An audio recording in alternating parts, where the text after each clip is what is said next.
Welcome to the Shreveport Connection with Tommy. This video is on your Raw results and Superstar spoilers. Well, and also some wrestling news around the world. Daniel Bryan will not be able to wrestle at the Money in the Bank pay-per-view after undergoing neck surgery on May 15th, according to SEScoops.com. WWE World Heavyweight Championship is expected to be vacated and will be on the line at Money in the Bank ladder match.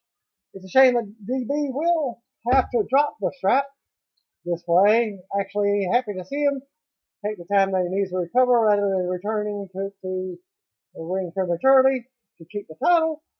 It's interesting to see what they will do with the Money in the Bank match to keep the briefcase in play. The idea that I have been throwing around is that Triple H presents the briefcase to Seth Rollins as payoff for leaving the Shield. Of course, Rollins' payoff could also be a spot in the Money in the Bank match for the title. Other news, Tamina Snuka revealed on Twitter that she had knee surgeries earlier this week. Follow her online at twitter.com/Tamina Snuka. She updated WWE announced that Tamina underwent successful surgery to repair the ACL and meniscus in her left knee. And you can read the official update at WWE.com. Considering the nature of the injury, one can only assume that she will be out of action for several months. They're wishing her a speedy recovery.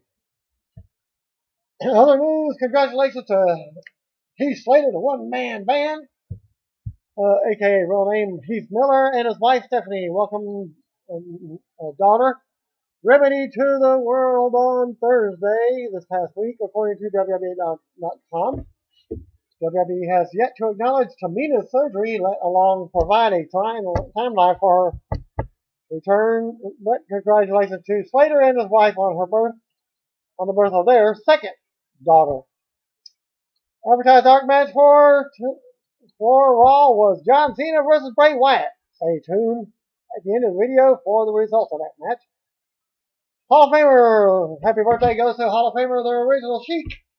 Real name, Ed Farhat, 90, was born June 9th, 1924. He died January 18th, 2003 at the age of 78 of heart failure. He is the uncle of pro wrestler Sabu, who along with Rob Van Dam inducted Farhat into the WWE Hall of Fame in 2007. Also, happy birthday goes to ECW and WWE star Mike Novabuchi, age 42. Now, they had a birthday on June the 5th. And former ECW TV champion Glenn Osborne, he turned 43. Also would have been the birthday of one-time AWA World Champion Dr. Bill Miller, would have been 87. June the 6th, happy birthday Ted Arcidi, 56. Current TNA star Gunner turned 32. Indie hardcore star Too Tough Tony, of course that's from Insane Clown Posse. One-time WWE Intercontinental and Tag Team Champion Drew McIntyre turned 29. One-time WWF Intercontinental Champion Ahmed Johnson turned 44. And three-time TNA Knockout Champion ODB turned 36. Also would have been the birthday of former NWA star rest in peace, Hawk. Rip Hawk. Would have been 84. June the 7th birthdays. TNA Gut Check winner Taylor Hendricks, 25. And WWE Hall of Famer Howard Finkel, 64.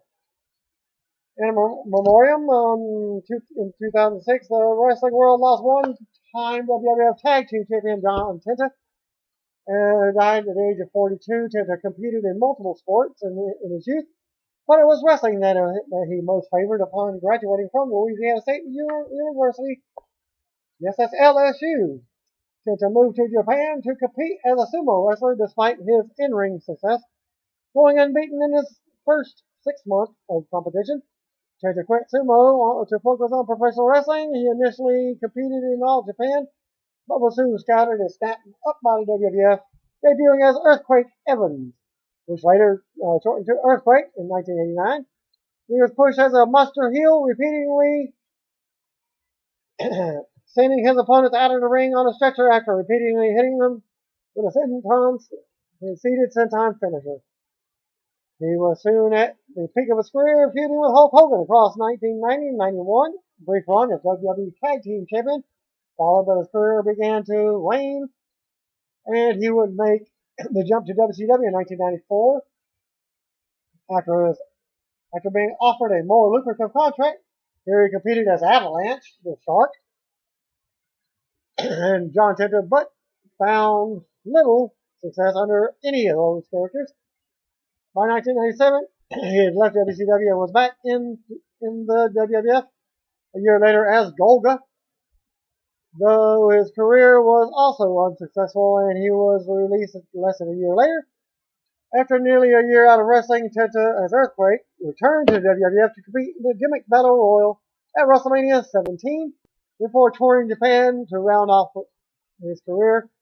In 2004, he was forced to retire from wrestling after developing bladder cancer, which later spread to his lungs, ultimately causing his death. WWE acknowledged his death and on the website and included an in-memorial image before the following Raw and SmackDown shows. It should also be noted that the folks over at WrestleCrap posted a beautiful tribute with Tenta having been involved with the site in previous years.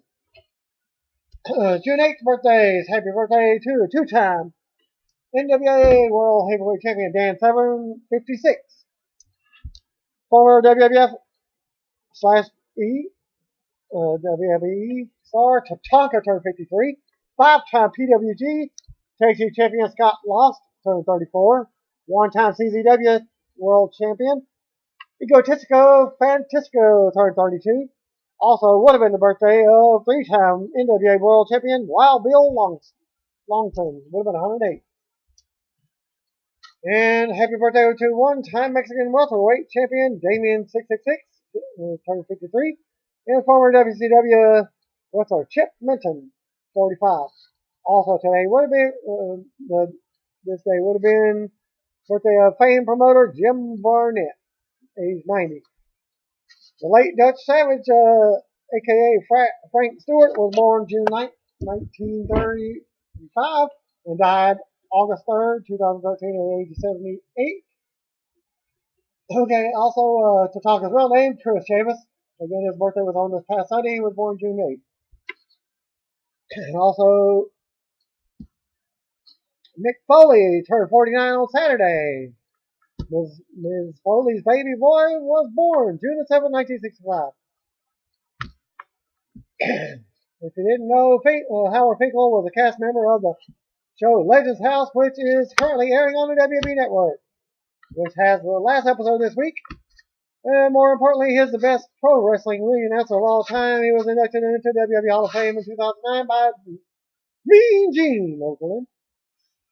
John Cena's eye injury took place over the weekend from an accidental poke to the eye from Bray Wyatt. Not headbutts or an errant punch as previously believed. Cena's eye is still in bad shape, but with a concussion and an orbital bone injury ruled out, it's now just a matter of when the eye will heal. WWE Hall of Famer again, Mick Foley turned 49.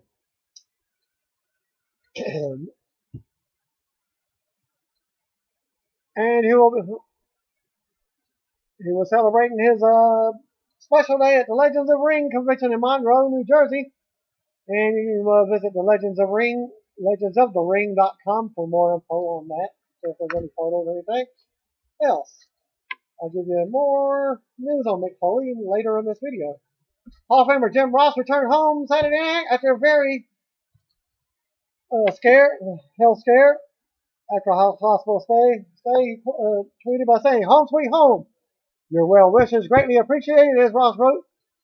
Twitter.com/JRsBarbecue.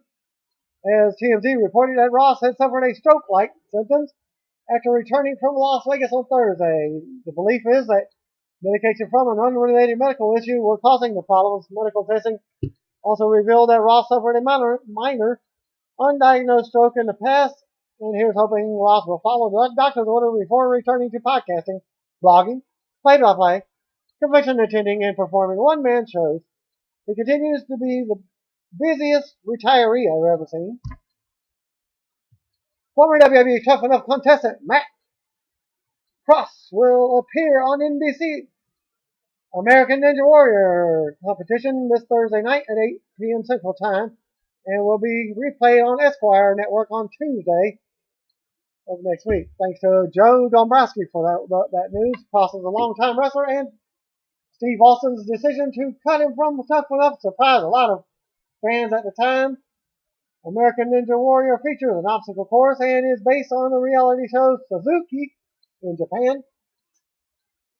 And Fox Sports recently spoke with UFC women's bantamweight fighter Shayna Baszler, who is a known wrestling fan, and she was asked about potential WWE career and replied, quote, "The thing is that even if they called me tonight, I would have to tell them I have to fight this fight.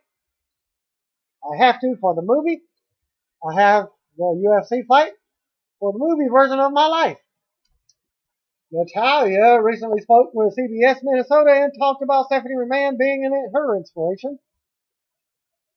Quote, "When she's on, you don't want to take your eyes off the screen. You want to see what she's doing next.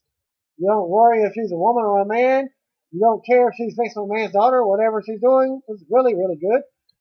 With Randy Orton being off of Raw this week, the storyline is that the Authority ordered him to be on vacation. Orton tweeted a photo of himself lounging by a pool and joked that he wished he could be at Raw. and WWE has announced that actor and comedian Kevin Hart will be hosting next week's Raw from Cleveland. And advertised also as Sheamus versus Cesaro added to Friday's SmackDown. In Your Head Radio with Maria Kanellis, hosted by Jackie Jones, and 1 Inch Biceps. Recap by Vic Shimon or Schiavone. So available at iyhwrestling.com. And she was asked, where did the Queen of WCW gimmick originate from? Well, at the time, was actually married to Nitro announcer Steve mcmichael. Okay, this is about Debra McMichael, formerly not Maria, as it says. Okay, and my background was I'm an actress and I studied in New York with Lee Strasberg, so they brought me in over there because of my acting and my athletic.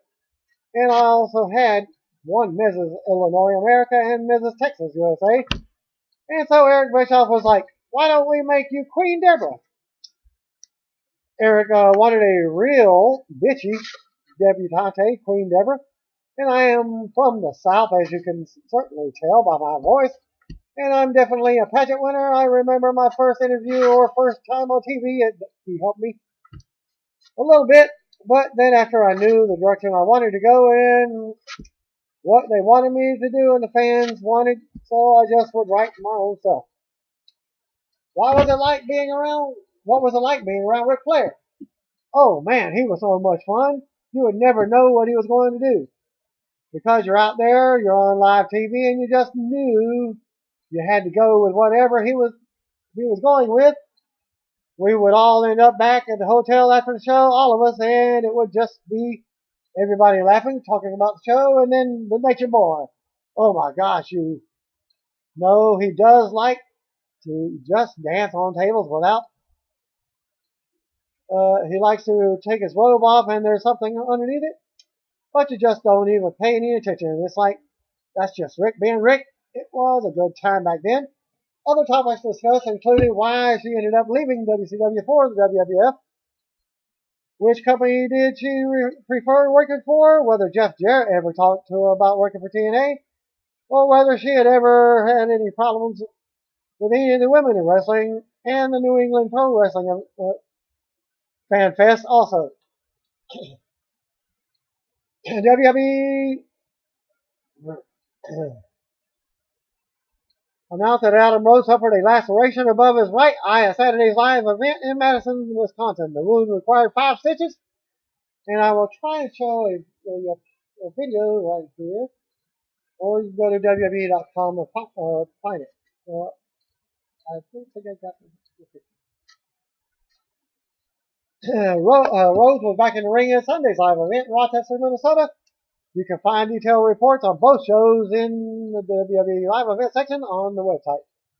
WWE has announced Leprechaun Origins will be released via digital HD, VOD, this video on demand, and pay-per-view on August the 26th. The DVD release date is set for September 30th. Read the official announcement at WWE.com, which stars Dylan Hornswoggle Postel in the lead role. The character was played Warwick Davis in 6 films.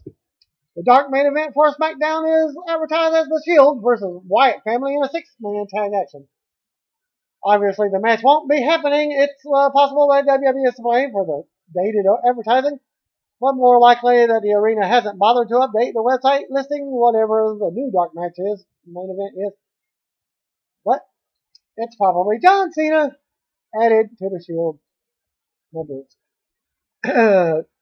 TNA will have the French broadcast team of Céline Varini and Gregory Dees at Sunday's Slammiversary pay-per-view. The broadcast team can be seen live in the market on My Chain Sport on June 16th. For more details, visit ImpactWrestling.com. Uproar Wrestling is in Newport. Richie Florida, Verizon Center lineup: Jay Lethal versus Max Stardom, Mike Reed versus Shane Swift, Rudy Russo versus CJ Doyle, and Alex Chamberlain versus Oliver Kane, and VIP pre-match featuring Leva Bates versus Dynamic DD. For more info on that, go to ProWrestling.com store, /store.html.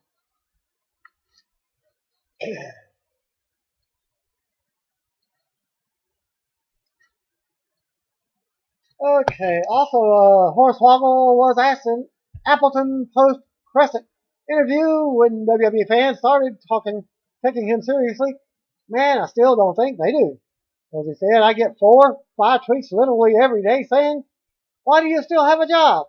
And I guess it's staying under the radar more than anything, as he laughed. I really think this whole storyline and these matches with El Torito has really made people look at me like, wow, he can do this.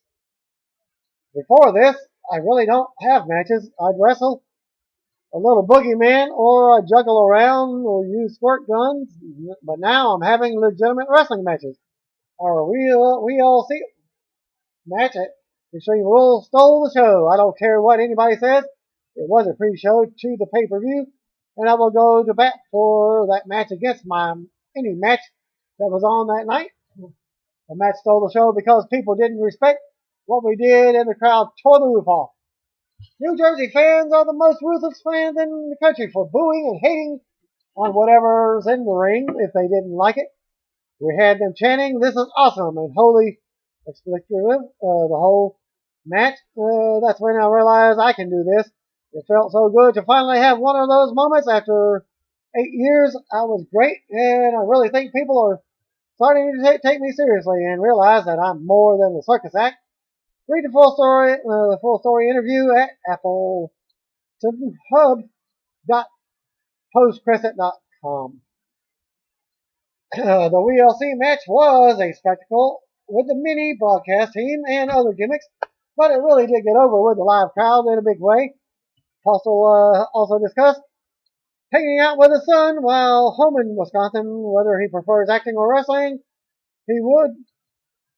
What he would have pursued if pro wrestling didn't work out for him, or more, thanks to .NET Reader Mike Thiel for passing along the interview results. Wrestling stars Steve Austin, The Undertaker, and Michelle Cole were among the whopping 105,000 people who were attending the George Strait final concert in Dallas this weekend. No word of Austin actually attended the event, but Taker and McCool were there, and I will post some pictures on that, because I did see some, and I'll get them posted. Wrestling stars Steve Austin. Okay, I already did that one. I think I did it twice. Okay. NXT Diva Brandy Eden Rose was on the road announcing WWE's main roster again this weekend. I look for her to be on the main TV show upcoming shortly. As noted, Adam Rose suffered a pretty bad cut above his eye on Saturday night's live event in Madison, Wisconsin. Rose ended up getting 5 stitches to close the cut that worked Sunday's live event, as he defeated Heath Slater again. Hall of Famer Jack Lanza was visiting backstage at Raw. Minnesota Timberwolves guard Corey Brewer was also visiting. Thanks to net reader Corey Sparks for that news. Lanza lives in the area as a regular visitor waiting when WWE plays at Target Center. Brewer plays for the Wolves, which answers the trivia question. Whatever happened to the Florida guy who was named MVP of 2007 NCAA tournament? There you go. John Lopich attended Raw in Minneapolis and sent the following results for Superstars taping. Match number 1, Dolph Ziggler defeated Titus O'Neil. Match number 2, Adam Rose defeated Heath Slater. Raw on the USA Network. Live from Minneapolis, Minnesota, Target Center. Raw opened with Triple H and Stephanie McMahon making their entrance. As the broadcast team of Michael Cole, JBL, and Joe Lawler checking in. It's a good night to be right. Hunter started. Stephanie introduced a video clip from Dr. Joseph Maroon, who performed the neck surgery on Daniel Bryan. Maroon said that Bryan is not clear to compete this month and will be reevaluated in the coming months to get him back in the ring as soon as possible. Stephanie said that the footage shows that Bryan won't be able to defend his title at the Money in the Bank pay-per-view. You just can't expect an A-plus player. Recovery from a B-plus player, as Stephanie cracked. Triple H said it's the best for business to have a champion who can defend the championship. Therefore, it's with heavy hearts that we officially strip Daniel Bryan of the World Heavyweight Championship, as Stephanie said. And the fans booed a no chant as broke out. Stephanie said her assistant tried to call Bryan today to inform him, as she has sincerely wished Bryan's wife free well. 2 title belts were shown hanging above the ring. Stephanie recalled Alberto Del Rio winning the first Money in the Bank qualifier. Hunter announced that the second entrance is Randy Orton, and it's just because he is who he is. Hunter recalled how fans couldn't wait to rub it in their faces after WrestleMania 30. He said Bryan clearly isn't WWE Championship champion material. He also said Bryan isn't at the show. That's how bad it is. Hunter recalled using the words adapt or perish, and then added Seth Rollins adapted. Footage aired of Rollins' turn from last week's Raw back live. Hunter announced that Roman Reigns, Dean Ambrose, and the partner would face the Wyatt family in a 6-man tag action. He added that Reigns and Ambrose would have a tough time finding a partner, so it could be a handicap match. The announcers hyped Cesaro versus Rob Van Dam and Sheamus versus Bad News Barrett in a Money in the Bank qualifiers. So they go to commercial. The top WWE Network shows were WWE Payback, Legends House, Main Event, Raw Pre-Show, Clash of Champions, Raw Backstage Pass, WWE NXT, WrestleMania Rewind, WWE Countdown, and WrestleMania 30. Match number 1, Sheamus versus Bad News Barrett in the Money in the Bank qualifier. Barrett cut a pre-match promo. After some back and forth action, Sheamus caught Barrett with a body block, and they both tumbled to the floor and tumbled over the top rope and down to the floor, heading into a commercial break. Sheamus came back after the break, hit the Irish Curse backbreaker for a 2 count. Sheamus nearly was counted out, got in at 9, and was hit with a wasteland. He kicked out of Barrett's cover, and last moment, Sheamus came back with a white noise for a 2 count at 12 minutes 35 seconds in. Barrett came back with a headbutt. He grabbed Sheamus' arm, pulled it over the rope, and then repeated kicks at him. Sheamus hit Bro kick out of nowhere for the clean win, and advances in the Money in the Bank qualifier. A good physical match. Love watching those two work together. I see Sheamus as a legitimate contender to win the championship. After all, the original WrestleMania 30 plan was for Bryan versus Sheamus. I can see them revisiting that once Bryan returns. I would donate to a Kickstarter campaign for a new WWE Championship belt if it meant I wouldn't have to listen to 20 days of do you think that they will split the titles at Money in the Bank? Well, it kind of looks like they will be splitting it. The Wyatt family delivered a backstage promo. Bray Wyatt said he is reborn. He said their urges can never be satisfied. Commercial break. Lana cut a promo on the state and said that the leader of the United States is what we call a girly man. Footage aired of Barack Obama performing an embarrassing, awful workout routine. She said Vladimir Putin is strong. Footage was shown of him beating up other men in what appeared to be a judo contest and riding shirtless on a horse. Rusev came out and spoke in Bulgarian or some other language, I don't know. But then he finally spoke in English long enough to say that he is the super athlete. Match number 2, Rusev with Lana versus Zack Ryder. Again, Lana told Rusev to crush him. He finished off Ryder with an accolade. Lana put the gold star medal on Rusev after the match. And it took a minute to beat Zack Ryder. I continue to assume that Ryder has black ancestors. Anyway, my night was made when they showed shirtless Putin riding horseback. The shot aired up the target field. Match number 3, Ryback and Curtis Axel versus Goldust and R-Truth. Yeah, that was his surprise opponent. Before the match, the broadcast team spoke about Axel's father, Kurt Hennig, briefly. Cody Rhodes watched the match from a backstage monitor. In the end, Axel rolled up Goldust and struggled to pull the tights for the win. In a 2-minute, 15-second match. Fortunately for Cody, fans at Target Center are used to seeing horrible teams assembled. Hell, he might even be offered the Timberwolves general manager job since the current GM has his hands full coaching the team that no good coach has any interest in coaching. Backstage, Layla was getting her makeup done and bitching about how uncultured the fans of Minneapolis are. Summer Rae showed up and poured milk all over her head. Shoved her on the table, slammed her head into the table, and left her lying as they go to commercial break. After the break, the MB were in the ring. Heath Slater started to cut a promo when the Shield's music interrupted. And Roman Reigns and Dean Ambrose made their usual entrance wearing their usual gear. They entered the ring and 3MB went after them. Ambrose and Reigns quickly got the better of the fight. Then Reigns took out Jinder Mahal. Ambrose took out McIntyre. Slater walked up the ramp. The cameraman had a moment. And apparently Reigns speared Slater on the stage. Reigns and Ambrose then entered the ring for a promo. Ambrose said that the Shield was untouchable and will go down in history booked as one of the greatest groups in sports entertainment. He said they dominated everyone, including Evolution. He said they had a cancer inside them named Seth Rollins. Ambrose said history is filled with people like Rollins, and everyone in the building knows someone like him. He said Rollins stabbed his brothers in the back. Ambrose calmly spoke about how he will rearrange Rollins' face. He said they were looking forward to what Rollins had to say. Rollins was shown dressed in a suit and watching the segment on a monitor backstage. Ambrose said that they will listen to every word and then beat the hell out of him. Reigns looked into the camera and shook his head. He said Rollins committed the most unforgivable sin. You're the scum of the earth, Rollins said. There's things you don't do in life. You don't tug on Superman's cape. You don't piss in the wind. And you don't ever stab your brothers in the back. Reigns and Triple H and Randy Orton are also part of the problem. Reigns said that Orton thinks he's the face of the company, but when he's finished with him, he's going to be the ass of the company. As Reigns said, and the King of Kings would have their own Game of Thrones as they go to commercial break.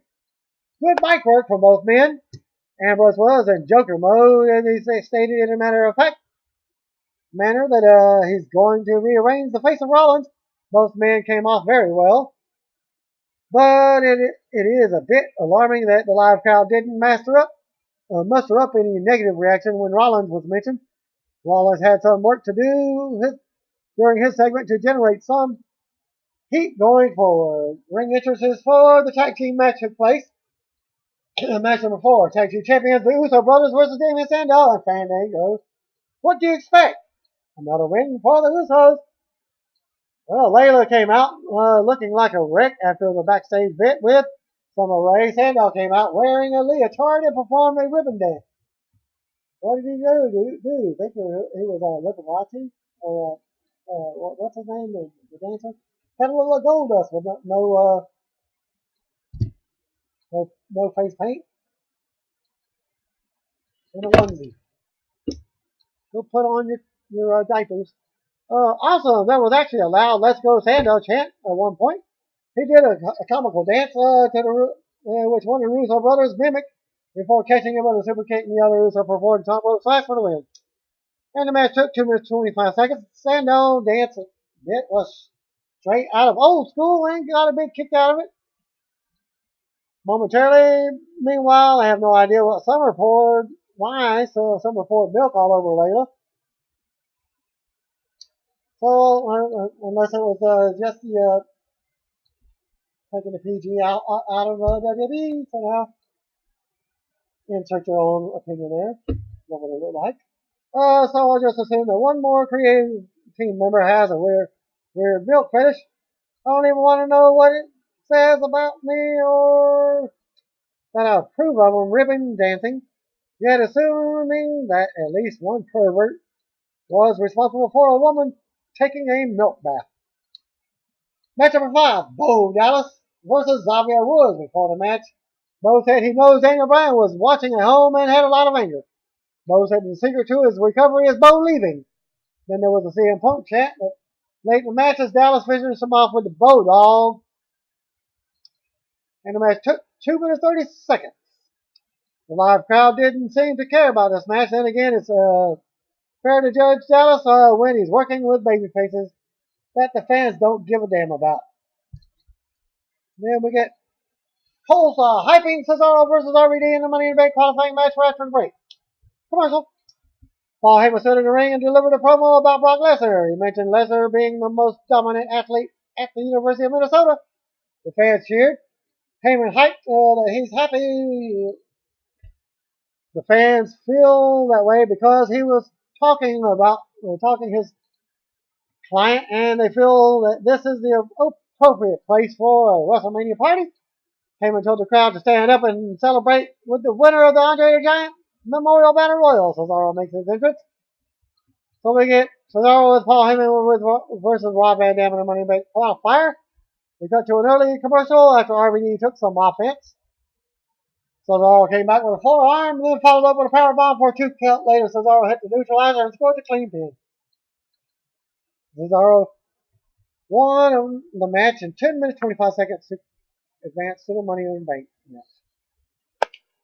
I like the way the WWE has placed a couple of believable contenders in the Money in the Bank match tonight. Unfortunately, the overall show feels very flat. RVD is so beaten down that I just assume he'll be losing to Rusev or Bo Dallas in the next couple of weeks. Video footage of the Shield related promos from earlier were shown. Cole saw hype he would have an exclusive interview with Seth Rollins after the break. Lawler hyped that WWE Network is listed in Entertainment Week must list. Cole was next in the ring, introduced Seth Rollins for his interview. Rollins came out wearing a black suit to new music.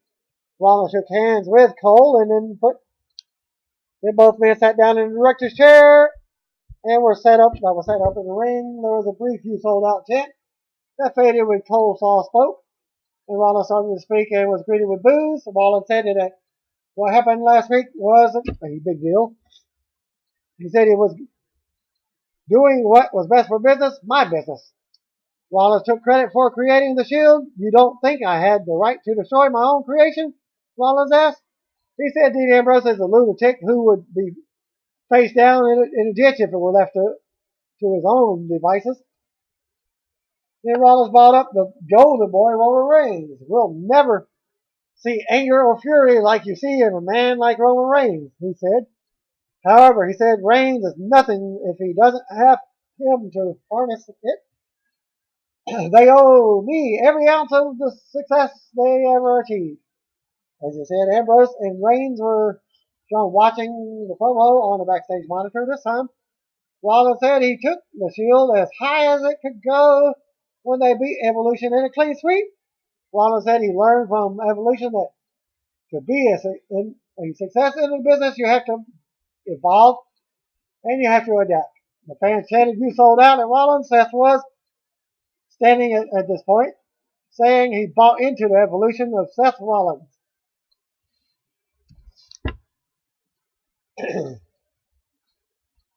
Well, Rollins then took a lot of guts. Said it took a lot of guts to do what he did last week. He said everyone is fixated on how he stabbed his brothers in the back. To me, they were just business partners, Rollins said, and I severed a business relationship. Rollins said for 2 years he put his fist out and said, "Believe in the Shield." He said everyone better start believing in him. Rollins recalled the Shield saying that they would let him speak his piece, and they kicked the hell out of him. "Well, I'll say my piece now," as he said. Well, and then Roman and Ambrose emerged from the side of the stage and headed to the ring. Wyatt Family Sounder played. Yeah, you know. But here, whoosh, the fake blow out the lantern. Footage went from graphic to suddenly Reigns and Ambrose in the ring. Well, Luke Harper and Eric Rowan were already in the rings when the ring was while Rollins was at ringside. Bray showed up and helped his duo. When the lights came back on, of course, Eric Rowan and Luke Harper were already in the ring and they're battling out. Rollins fled from the ring.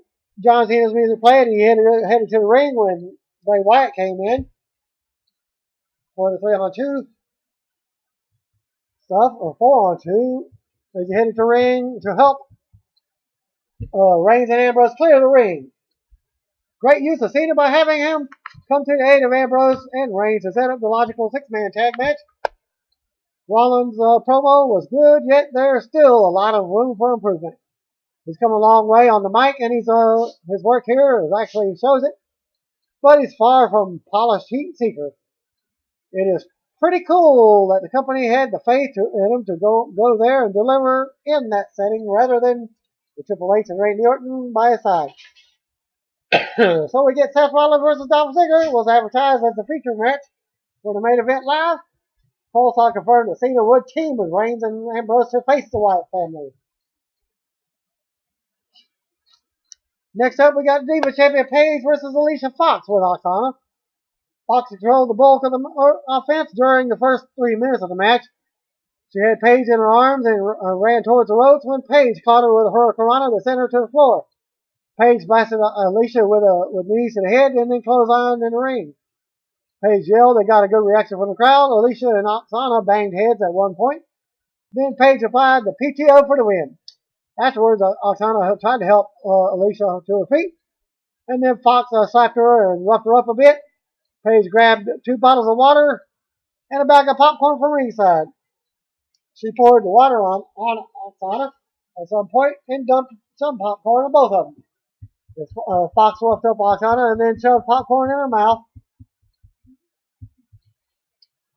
Paige won the match in 4 minutes 55 seconds.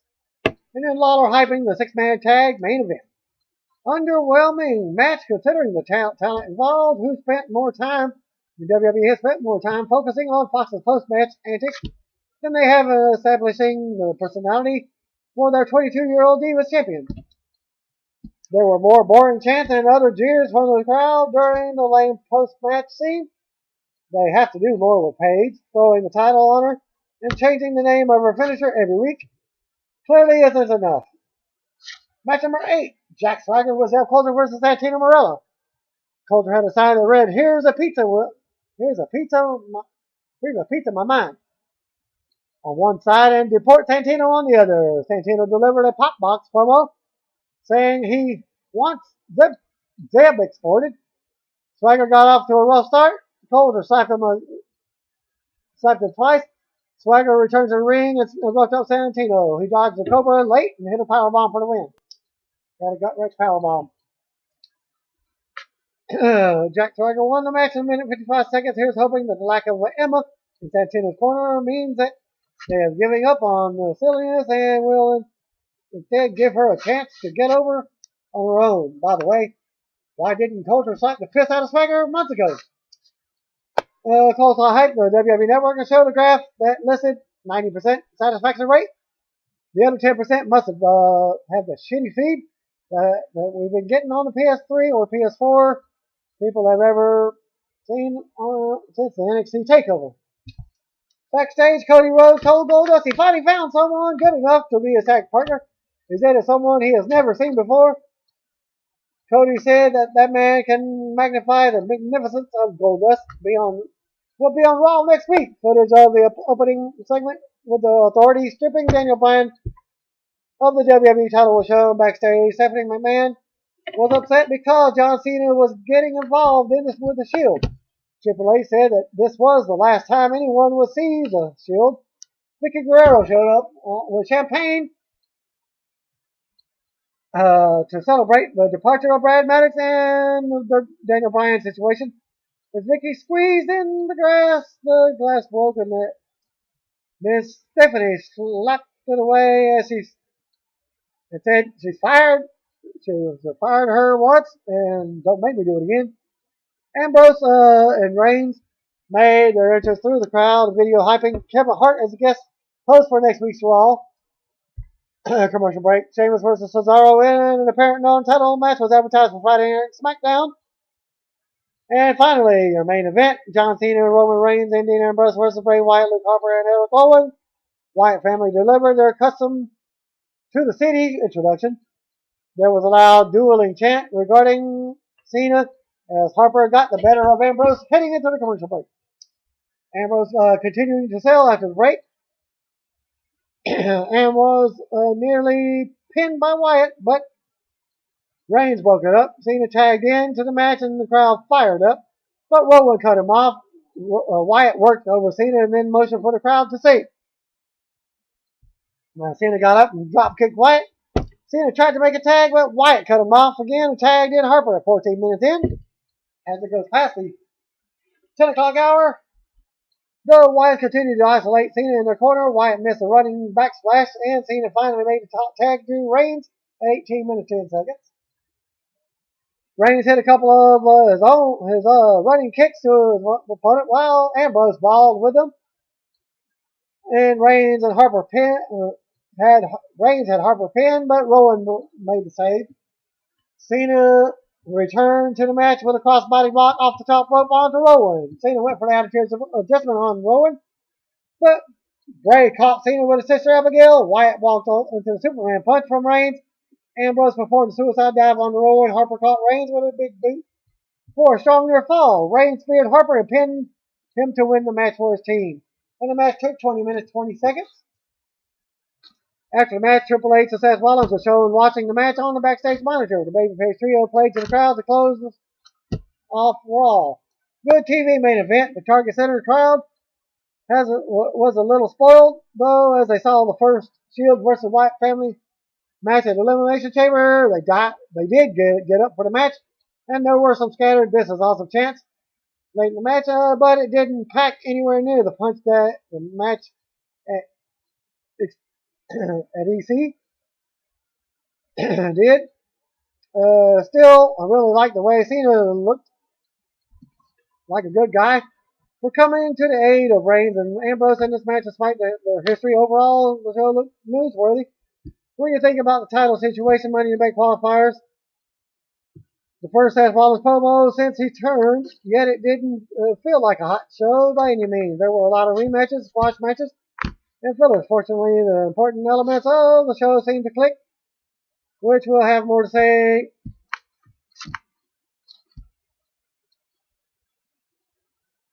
And that will end my Raw video. Thanks again. Peace out. God bless. See you when I'm gonna be ya. Oh, if you didn't know, you better call me, bro.